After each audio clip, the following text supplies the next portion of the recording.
first episode of Judo for Peace Chronicles. Today we have a guest with us. This is Sensei Roberto. He is the director of Judo for Peace South Africa. Welcome to the podcast. Thank you, Dimakazo. So the first question for you is, what inspired the creation of Judo for Peace South Africa? And what makes the initiative unique compared to other sport programs? Hello, dear friends. Dimakazo, before we start, let's have some coffee. Let's invite you for some coffee. Can we invite him as well? No. He's too nervous already. Thank you for the question. Judo for Peace. The Judo for Peace program is a program that belongs to the International Judo Federation. And of course, the vision of having judo at the service of the upliftment of society comes from the vision of our president, Mr. Marius Wiese. And as you all know, the International Judo Federation main mandate is to deal with the Olympic cycle, to organize Grand Prix, to coordinate the national federations worldwide. But of course, more and more there was this need of using judo as a platform for social cohesion, for the upliftment of society, and as I may say, as a tool to promote peace. This is why, so many Judo for Peace programs have been launched in worldwide. And of course, here we're talking about the South African program, which started in 2017. The idea was to use judo as a social cohesion platform, in particular in a country like South Africa, where there are so many communities from so many different backgrounds, different levels of social, of economy, of income, culture. So there's more and more the need of bringing people together, in particular in a country, as I said, like South Africa, named the Rainbow Country. And as I said, in these years, since 2017, we have been able to work in different sectors. We have been able to work in areas where there are many migrants and refugees. We have been able to work in areas where there are, let me say, disadvantaged communities, South Africans in particular. We have been able to work in recreational areas, in schools, so at different levels. And I think more and more this is an adventure that inspires ourselves and others. Yes. Beautiful. I love it. You didn't drink coffee. Thank you. What is some of the biggest achievement Judo for Peace South Africa has accomplished over the past few years? Well, it's difficult to answer with a short, few words. What I would say that one of the big achievements of South Africa, Judo for Peace, has been to bring together different partners for the same mission, for the same objective. I'm saying this because, of course, our main trade is judo. We are all judoka. I think we sleep, dream, eat judo. But we have been doing judo activities to do something else as well. So not only to be good on the mat, but as well to offer an option to people. We have been able to offer coaching courses. We have been able to help people to get their documentation. We have been helping people to uplift their careers through learning how to referee, how to table official. We have been helping youngsters to go through mentorship programs. Very, very, very interesting. The Say Yes Nike program is a one-to-one program with youngsters, with mentors. We have been able to expose youngsters to other realities. Even I'm talking about participating to the Japanese festival that every year is in Pretoria. Very important for people to learn what's outside their shell. So exposed to a new culture, to a very intriguing culture like the Japanese one, for instance. We've been able to attend workshops about human rights, about gender-based violence. I'm talking about, for instance, what we had in Alexandra Dojo, where we had the South African police coming and explaining what gender-based violence is to youngsters. So, in a nutshell, the idea is to use judo as let me say, as an excuse to do other things. That's very important to, to fascinate youngsters, to motivate youngsters with sport, with medals, with learning a martial art like judo, but as well to open their eyes about the future. Judo is, if you want, is a metaphor on how important it is to dedicate, to do sacrifice to learn something. Judo is not an immediate sport. That's one of the challenges we have. It's not easy to go on the mat and say, okay, now I throw, now I fight. No, because your body needs to learn, to condition itself. But it's a learning. Without sacrifice, without commitment, you don't get anything. You don't get anywhere. So I think that's what more and more our kids are learning, our youngsters are learning.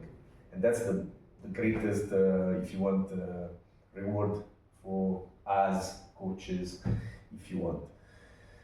And finally, just to answer that question, I mean, I think the greatest achievement is to see all people collaborating, people from different sectors. I mean, we have embassies helping us, we have corporate like Nike joining hands with us, we have parents of our children joining hands with us. So it's very nice to see that, this program has inspired so many people from so different backgrounds.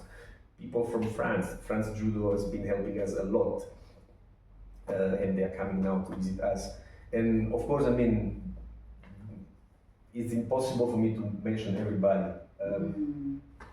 Great comment goes to Judo South Africa, Joburg Judo. They have all been helping us with, in a way or another, to train our people, to offer competitions, to have like a welcoming environment. So I have to say, in this case, I mean, I think the President Tembalasho needs my greetings and thank you for all these. But of course, there are so many people involved, and I cannot mention them all. It's beautiful. I mean, I see that. I mean, you are having lots of people from different backgrounds coming together to join hands for a bigger and a safer community. So, I mean, how does the organization use judo as a tool for peace building, social inclusion, youth empowerment? I know that you've already touched on it, but now I want you to now delve into it. Well, of course, I mean, the main target of our intervention is youth. Because, I mean, youth are those who want to do sport, who are inclined to do sport.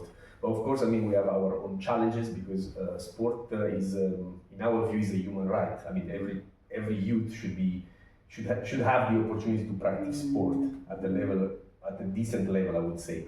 So what we try to do is to offer judo in those areas where normally sport is not really that present. So we offer judo. Judo normally is in a society like South Africa is a luxury. I mean, you have to pay to do sport. You have to have access to facilities that offer sport, and sometimes in the area where we operate there are no facilities. So that's why we operate there. And of course, I mean,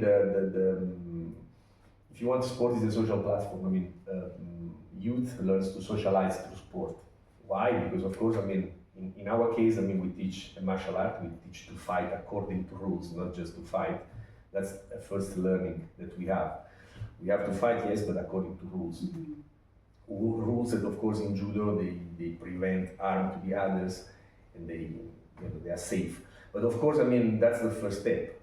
With this, there is like the understanding that there is a long-term commitment to growth for youth. So I want to start white belt. I want to reach the yellow belt, but then I want to reach the orange. I want to become, of course, a black belt, but I want to become as well a coach. I want to become maybe a referee. And of course, tomorrow maybe I want to become a doctor. Maybe tomorrow I want to become a nurse or an engineer or whatsoever, an accountant. So I have to follow something, and I have to learn as well to collaborate with others. That's the power of judo. That's something that we teach a lot as well. We teach that you can improve, yes, but you can improve only through the others. Yeah. That's very important. I mean, in our dojo, I mean, we welcome everybody. We try to make the dojo accessible, and that's very important. I mean, without the others, you cannot improve. You can be the most talented, you must have the maybe perfect body, etc. But I mean, still, if you don't have partners, there's no way you're going to excel or even learn a decent judo. So that's something we try to teach. And finally, I mean, all the activities we have with our partners, let me say UNHCR, let me say Nike, let me say even the South African Police Force. I mean, when we talk about gender-based violence, all these are opportunities for children to learn about things that go beyond judo, like human rights, like inclusion, like gender empowerment. Menstrual hygiene is a very big campaign we have done thanks to Women Win Nike in our dojo. So these are all opportunities we give to people to learn. Yeah. Sure. I love it because I mean it's a Japanese sport, but it also incorporates the values of Ubuntu, which is from South Africa. I mean it's ours. I mean we because we believe that I mean I am because you are. So it's beautiful in that sense. And so what changes have you personally seen in the lives of children who are part of the Judo for Peace? I mean, I know that you've already mentioned that. I mean, they become coaches, they become referees. But I mean, do you have can you maybe give us at least 4 examples that? I know I'm limiting it too much, but I mean, just 4 examples, just to give a better understanding. Well, it's I mean, as I was saying, sport is a way of socialization. I mean, of course, I mean, if you start judo with children, teenager, you can follow them up. You can see them growing through sport. But of course, I mean, grow as a sportman, sportwoman, but as well as a human. So of course, I mean, we tend to see medals as the token of recognition for someone, but not only. I mean, you see people growing, in the way even they approach themselves. Sometimes, judo is a double-edged blade, because of course you can grow in judo, but then your ego can grow as well. And that's, I think, the tricky part. I mean, you want people, yes, to grow self-confident, but not arrogant. You want to see their human side growing. I mean, so it's very easy to become strong in sport and then become cocky. But that's not what we aim at. I mean, we want people to embrace a humble living. I mean, so always be able to help others, not to be a bully. We don't want to grow bullies. So always to, always to remember that when they stepped on the mat, they couldn't do anything. Now maybe you are a black belt, maybe you are now a South African champion, international champion, but still, I think in most of our judokas, we can see that they remember where they come from. And so this humbleness stays with them, hopefully. Yeah. So that's quite important. Yeah. I love it. So can you describe what a typical week looks like for all the dojos of Judo for Peace? Well, I mean, that's an impossible question to answer, because we are always on the run, and we always, maybe because I mean we are in love with the sport, we are in love with the people we serve and the people who participate. So every day I have to say is different. I mean, we can have a day in the dojo where we start training, but then of course we go to the neighboring school trying to promote the sport, where we have to speak with the Department of Education. We try to involve the teachers into the sport. One day we might organize an event with an in-house competition where we will bring together children from the different dojos and make them compete together in a team event, maybe. We have days where we go to the Japanese festival in Pretoria, where we showcase our judo, but then we eat sushi at the local, and we try sushi for the first time. Beautiful experience. I mean, we will be forever grateful to the Embassy of Japan and for the incredible experience we have with them. So, just to say that it's always a new adventure, a new challenge in what we do. I always invite all the judoka or non-judoka to come and visit our dojo, because there is always fun. We're always up to something new. Tomorrow we might be doing a team building event for Air France, where we teach corporate people. They got their jackets and their nice suits, and they wear a judogi, and we teach them how to throw, how to, well, you know, how to defend themselves, and in a funny way. I mean, in an entertaining way, of course. So that's why I'm saying, you know, there is always something new in what we do. But of course, I mean, there is this, you know, what I would say you always find in our dojo is this passion for, you know, learning more, you know, practicing judo, trying to, you know, find new techniques, trying to apply ourselves for improving ourselves. Because I mean, from white belt to, you know, 10th dan in judo, every time you have to learn something. I mean, I want to mention here, I mean, the legend, I don't know if it's true or not, but they say that Jigoro Kano, the founder of judo, was buried with a white belt. Yes, meaning that even after a life in judo, he still had to learn. And that's, I think, what we all feel here in judo, yes. Beautiful, I love it. It shows the humility. And even more knowing that, I mean, he's even the founder of judo, but he's still humble. It's a beautiful lesson to learn. Still searching, yeah. Exactly. So on mentorship and partnerships, I know earlier on you did talk about the collaborations and the partnerships that you have with A France and France Judo. Yes. So now the new Judo Without Borders, the international mentorship project that you're currently working on. I mean, what inspired this collaboration? I mean, with Of course. Thank you to our friend Guillaume Cadeau, who is a French judoka who was living in South Africa and who experienced firsthand Judo for Peace, and who was one of the main, you know, promoter of this, you know, relationship with the France Judo. I mean, of course, we found in France Judo Jeffrey Zeman, who is a great champion and vice president of France Judo, as the main, you know, as well engine for, you know, promoting this relationship. The idea is that France Judo is, of course, one of the greatest federations worldwide, and has a very soft heart, let's say, for development. I mean, now I think in France they have the 1,000 dojo policy. They are you know, carrying on at the moment, and they are very eager to, you know, assist other judo realities in developing. This is now I think the third year that we receive French experts here in South Africa. They can experience firsthand what we do, and of course, I mean, it's like in judo, is a mutual exchange. As much as we receive, let's say, help, but there is always a return to someone who comes here and help us. Because I mean, of course, I mean, this is a different reality of judo. It's not France, it's not Japan, it's not Brazil. It's another reality. And as small as we might be, I mean, there is a lot of enthusiasm that is contagious and goes back to France. For in this case, our dream is to receive like a team here, and so that they could, from France, for instance, and they could maybe, you know, experience what we do day by day.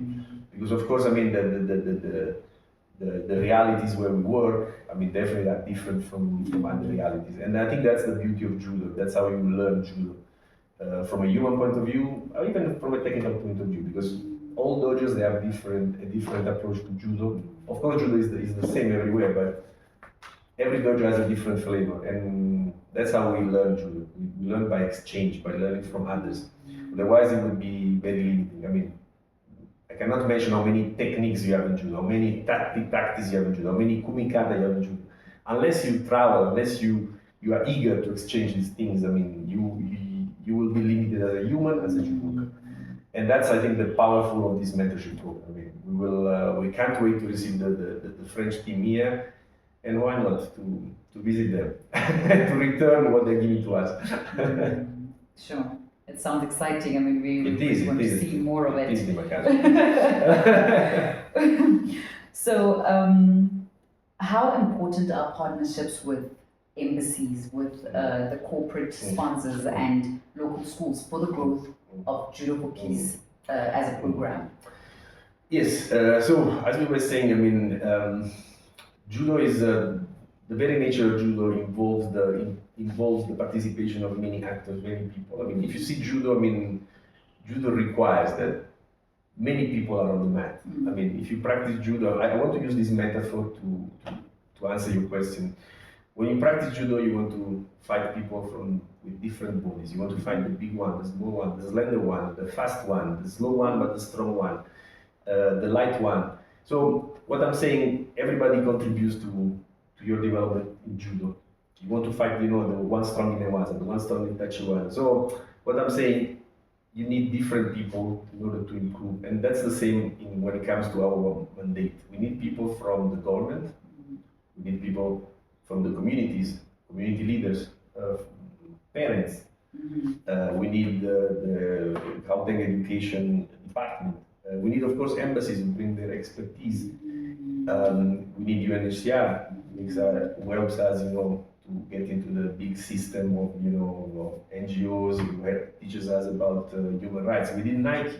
Nike has a very, inspirational, power for us. I mean, they help us to learn about inclusion. They help us about, gender equity, how to implement, for instance, menstruation and hygiene plan for our girls. So, I mean, what I'm saying is that everybody contributes to what we are. Because, I mean, with sport, there is so much to learn, so much to do. Through sport, you can get to the soul of people. Because sport is such a powerful drive. I mean, when you fall in love for a sport code, I mean, here we're talking judo, but when you fall in love with the sport code, I mean, you really want to dedicate a lot of your life, of your passion, of your energies.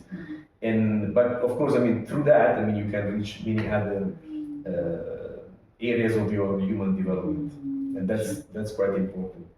Sure. I love the fact that, I mean, you are stressing the fact that, I mean, it's not only about the knowledge that you have, but it's also about the collaborations and the partnerships that can actually help to get you further. It's powerful. But so what does, I mean, I understood that, I mean, you're also working with the Embassy of Japan and French judo as well. So what does international mentorship mean for, our young judokas in townships like Kagiso, in Alexandra, in Berea? Well, it means a lot. I mean, if we see the life of of a child or a youngster from let's say not so wealthy background, I mean, of course you'll see that the occasions they have to get out of the shell or to experience something different is very limited. I mean, so very few times. I mean, let me say something that maybe will strike the imagination. I mean, very few kids maybe from a place, from a township in Johannesburg have seen the sea. Yeah. I mean, some things that most of us have seen many times as well.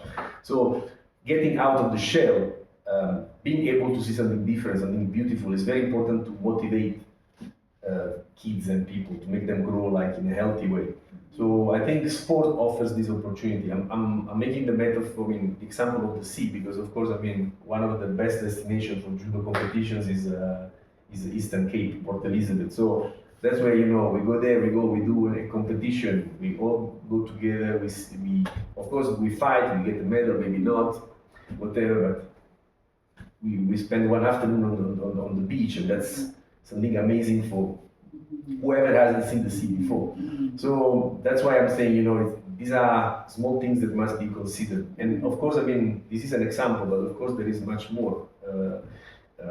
I'll make the example of the Embassy of Japan. I mean, we are invited at the Japanese festival. We learn about their culture. We learn how to do an origami. We taste the sushi. Wow, the sushi! Wow, what is it? This is amazing. And when you come back home, you have lived the dream.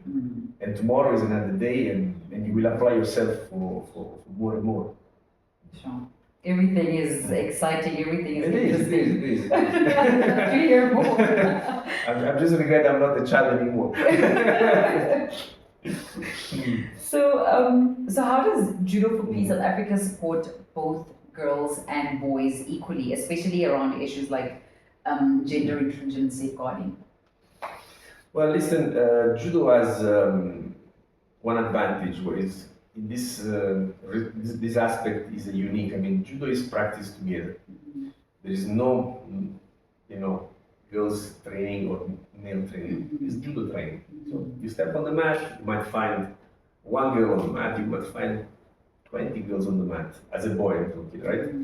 So it's very important because we learn to interact with genders, between genders. We learn to fight between genders. And of course, I mean, when one of the things we teach is that when you fight judo, you fight according to the person you have in front of you. And if for some reason you overpower the other person, doesn't mean you have to crash the other person. You have to fight accordingly, using your techniques, your skills, and not your brutal strength. That's the philosophy of judo, and that's how we tend to apply this on the mat. Of course, this means that on the mat, off the mat, we have to learn to interact between men and women, and that's quite important. I mean, because as coaches in this case, judo for peace coaches, we stress a lot on treating the people on the equal base, on giving the same opportunity, and we want to include. So this is like, I don't want to say this is what we teach to the boys and to the girls. I mean, we are both there, but this is like what we keep stressing. I mean, it's very important to treat everybody in the equal, an equal way. It's very important, for example, something we have learned, to have an equal representation of male female when it comes to coaching. So that's what we try to do. We try to have male and female coach together where possible, of course, because then there are logistics, etc. Of course, I mean, when it comes to girls, I mean, we try to, for example, to promote menstrual hygiene in the dojos. We have focal points. We have distributed reusable pads, for instance, in the dojos. We have trained our judoka about what menstrual hygiene is. Sometimes boys, they don't know much about menstruation, so we have to make people understand. What else we have done? Yeah, of course, I mean, when it comes to girls, for instance, I mean, you need to have as well a certain approach towards parents. Talk to the parents, explain that girls, they don't have to necessarily stay home babysitting, they have the right to sport. So all these little things. And I think I may say we can see this in the growing number of girls that we have at the dojo. Very committed, very willing to engage in sport, and yeah, and that's important. And this gives as well a different vibe to the dojo, because I mean, having both genders on the mat makes like a happier environment. Let me say this. Yeah. Sure. And so, what role do coaches and mentors play in sustaining the vision of judo peace?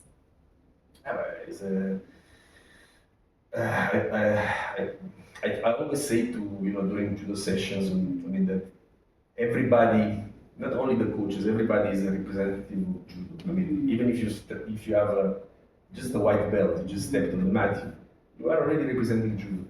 So each of us has to make an effort to behave as a judoka. Firstly, even to dress as a judoka. I mean, you have a neat, clean judogi. You present yourself in an orderly manner. I mean, you're ordered, you speak well, you respect who you have in front of you. That's very important. And of course, I mean, judo, I mean, is made of very little small behaviors that finally build up, who you are as a judoka, as a coach.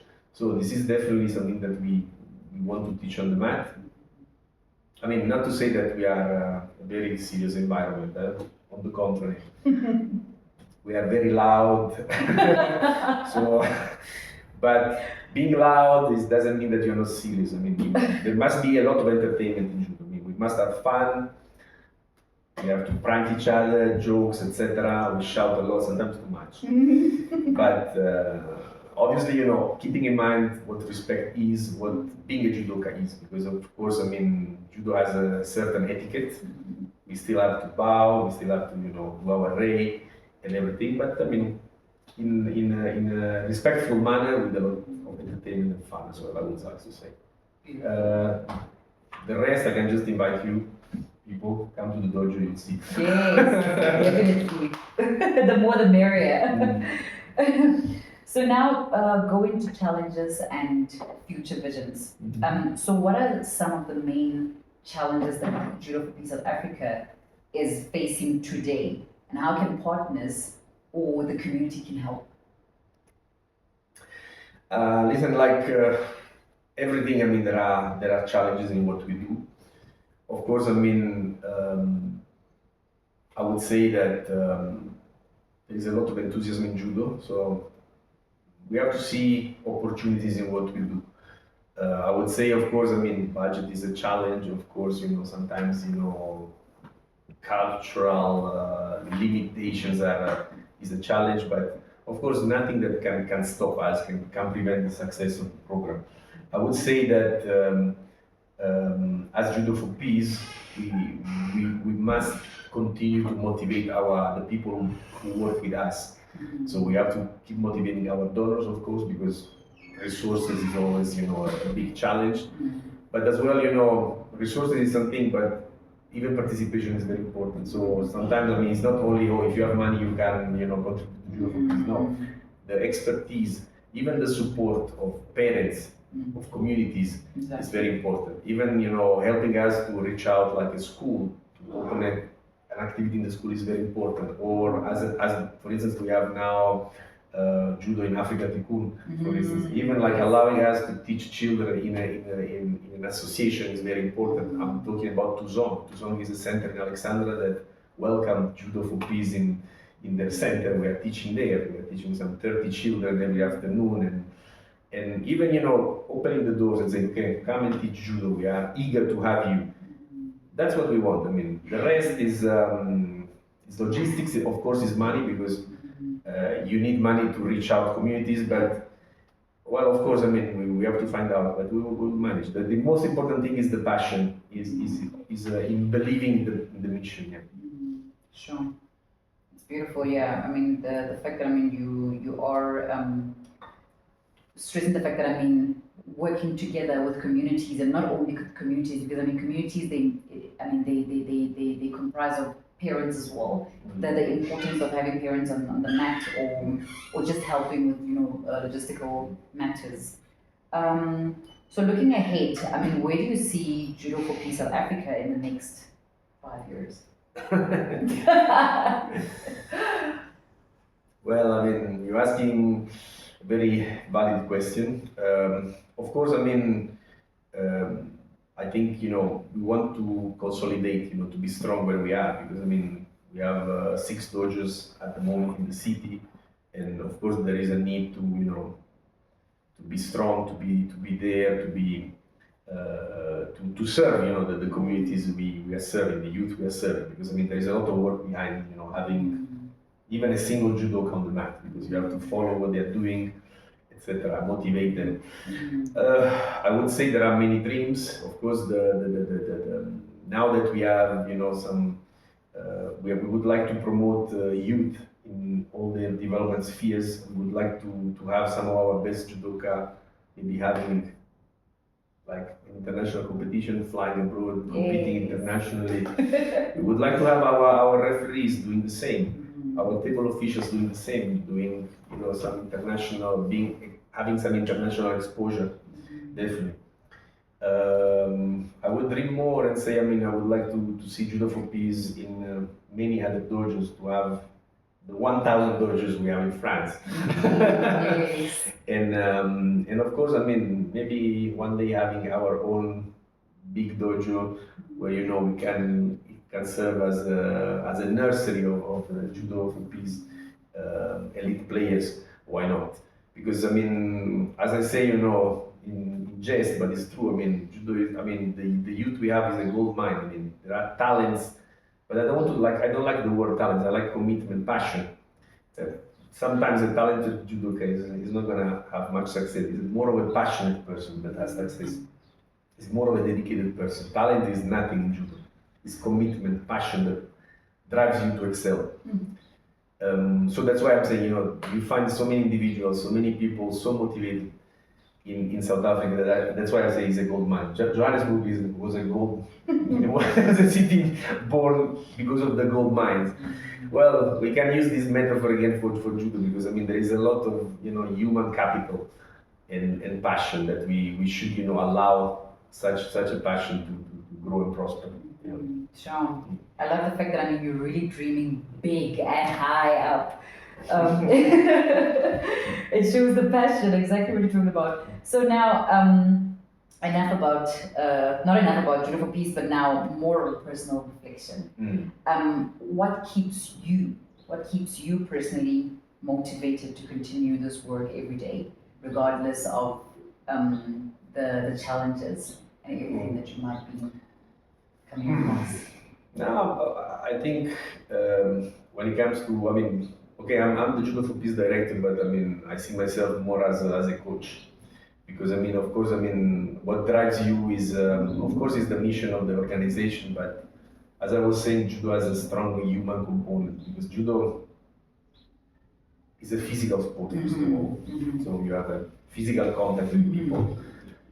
And as a coach, I think all coaches they develop personal relationship with their judoka, with the people, not only the judo, the people surrounding the dojo. And in my case is all the partners we have, the people who believe in us, and so I would say that the achievements of our players or our judoka is a prime motivator, of course. But as well, I think it's very important to see other people believing in our mission. So I have to, as I said, I cannot mention all the names, but of course, when you see Nike believing into you, Ital Foundation believing into you, Judo South Africa believing into you,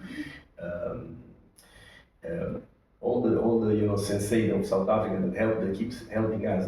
Let me mention Sensei Dirk Crawford. Helping us in all ways in what we were doing. Then you say, oh wow, let's keep going. That's very important. So, of course, the backing of the IGF, of the President Visa is incredible as well, and that's what drives your motivation. Is okay. Let's go carry on. Let's propose something new. Let's do another thing.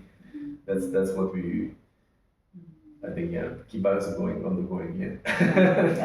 I can sense that from the way you expressing yourself. It seems like the sense of community is your biggest drive, and it's actually something that is very beautiful to see. It's not only just the project itself, but the people that are surrounding you, the people that are actually helping, and the people that are involved in the program. And so this one might be tricky. if you could describe Judo for Peace South Africa in 3 words, what would they be? 3 words, nothing more. Not a sentence, 3 words. Friendship. Sense of community again, it comes up. Okay, and coming to our last question, what message would you like to... Friendship, Judo, friendship. Judo, friendship, Judo. Oh. I don't know, I have to choose, you choose. You decide. So coming to our last question, what message would you like to share with the parents, with the sponsors, and the international judokas who may want to get involved? Well, the strong message I would like to send to people is come and visit us. Because as Judo for Peace, we are very happy to go everywhere to visit you, to visit at the dojo, to visit partners, to meet partners. But I think it's very important to meet our people. As I said before, we are people. So to feel the vibe of the dojo, to feel what being on the mat is. If you are not a judoka, or if you are a judoka, come and visit us. I think one of the things we want to do as Judo for Peace is to break the barriers. We work in areas where, of course, they are not like the most beautiful areas. I won't lie in Johannesburg, but there are places where people live. Places that, although there might be some risk, but they are accessible. People they live there, they go there, and I think it's important as well to experience, what life is in our dojos. As I said, it's a very, positive environment. We enjoy, and it's very important to experience this. So that's the first step to do something together. To visit someone. We also offer coffee, to drink coffee together, and hopefully to have some throws together, and that's the best way to start any relationship, to see firsthand what we are doing. Yeah, and after all, I mean, you like it or not, you come back with an experience, with something that you. So that's the invitation I do to the wide community. Yeah, and of course we return the visit always. Thank you so much for actually highlighting and giving like a broader view of what Judo for Peace is.